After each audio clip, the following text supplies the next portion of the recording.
పశ్చిమాసియాలో యుద్ధ మేఘాలు ఇప్పుడు ఆర్థిక కేంద్రాలను కమ్మేస్తున్నాయి. ఇరాన్ నుంచి ఎదురవుతున్న తాజా హెచ్చరికల నేపథ్యంలో దుబాయ్లోని దిగ్గజ అంతర్జాతీయ బ్యాంకులు తమ ఆఫీసెస్ను మూసేస్తున్నాయి. అమెరికాతో సంబంధాలున్న ఆర్థిక సంస్థల లక్ష్యంగా దాడులు చేస్తామని ఇరాన్ సిగ్నల్స్ ఇవ్వడంతో గల్ఫ్ దేశాల్లో హై అలర్ట్ ప్రకటించారు. దీనికి సంబంధించిన వివరాలు ఒక స్పెషల్ రిపోర్ట్లో చూద్దాం. ప్రపంచ ఆర్థిక హబ్గా విరాజిల్లుతోన్న దుబాయ్ ఇప్పుడు భద్రతా నీడలో చిక్కుకుంది. ఇరాన్లోని బ్యాంక్ సేపాపై జరిగిన క్షిపణి దాడికి ప్రతీకారంగా అమెరికా మరియు దాని మిత్ర దేశాలకు చెందిన ఆర్థిక సంస్థలపై దాడులు చేస్తామని ఇరాన్ రెవల్యూషనరీ గార్డ్స్ హెచ్చరించారు. ఈ పరిణామంతో సిటీ బ్యాంక్, స్టాండర్డ్ చార్టర్డ్ వంటి అంతర్జాతీయ బ్యాంకులు అప్రమత్తమయ్యాయి. దుబాయ్ ఇంటర్నేషనల్ ఫైనాన్షియల్ సెంటర్లోని తమ ప్రధాన కార్యాలయాన్ని తక్షణమే ఖాళీ చేయాలని సిటీ గ్రూప్ తన సిబ్బందికి అంతర్గత నోటీసులు జారీ చేసింది. అటు స్టాండర్డ్ చార్టర్డ్ బ్యాంక్ కూడా బుధవారం నుంచి వర్క్ ఫ్రం హోమ్ ఆదేశాలను జారీ చేసింది.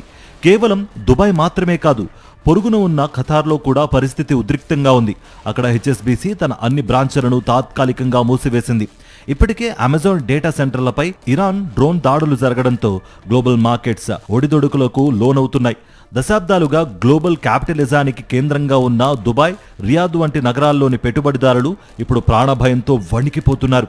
పన్నురహిత ఆదాయం, చమురు సంపదతో కళకళలాడే ఈ ప్రాంతం ఇప్పుడు యుద్ధక్షేత్రంగా మారుతోందా అన్న ఆందోళన ప్రపంచవ్యాప్తంగా నెలకొంది.